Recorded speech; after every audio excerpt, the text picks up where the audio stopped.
Sa kabila po ng panibagong panggigipit ng China sa ating mga barko, gaya po na nangyari kanina malapit sa Escoda Shoal.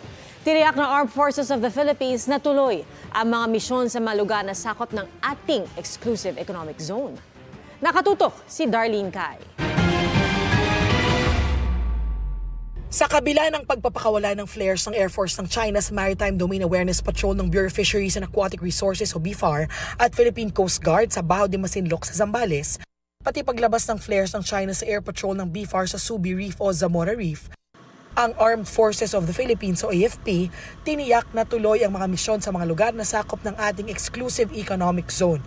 We continue to deploy our forces, yung ating mga Navy, yung mga ating Air Force in that area to show that we really own that area. So kahit ano man nangyayari doon na incidents, we continue to do our missions there. That's why we're asking the Filipino people to support us.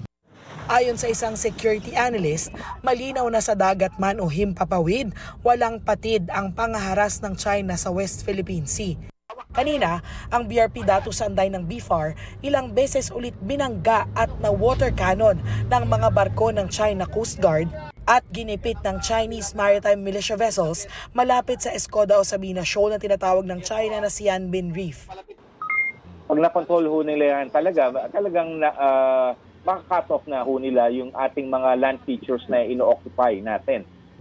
Mahalaga raw na palakasin ang ating mga puwersa at paigtingin pa ang mga estratehiya ng pamahalaan sa pagbabantay sa West Philippine Sea, lalo't posibleng lumala ang mga ginagawa ng China.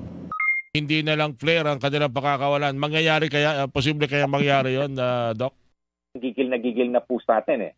Sa tingin ho nila, napakalakas nila, napakamapangyari nila, pumapalag ho tayo.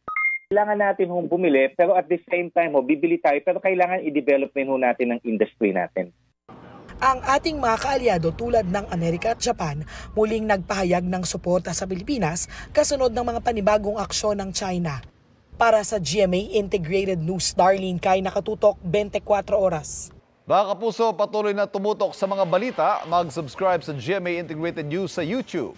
Sa mga kapuso abroad, samahan niyo kami sa GMA Pinoy TV at www.gmanews.tv.